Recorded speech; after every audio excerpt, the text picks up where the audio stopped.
আসসালামু আলাইকুম।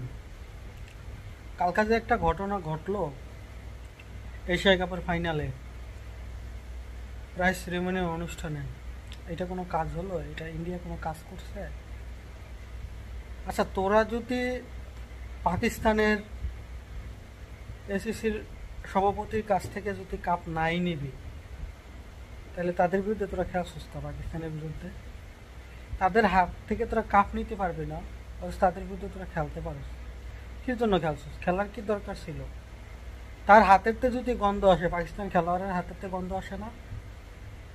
আচ্ছা, আমি একটা জিনিস বুঝি না যে আইসিসি কি ইন্টারন্যাশনাল ক্রিকেট কাউন্সিল আর আইসিসি থেকে ইন্ডিয়ান ক্রিকেট কাউন্সিল?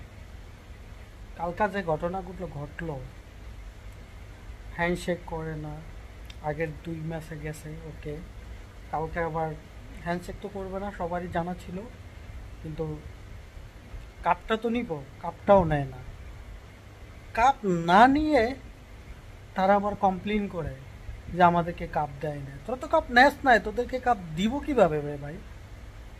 তোরা জিতছস ভালো কথা, কাপ নিবি সেটাও ভালো কথা। সমস্যাটা কোথায়? কাপটা তো তোরা নিবি নাকি? কি এক আশ্চর্য টিম!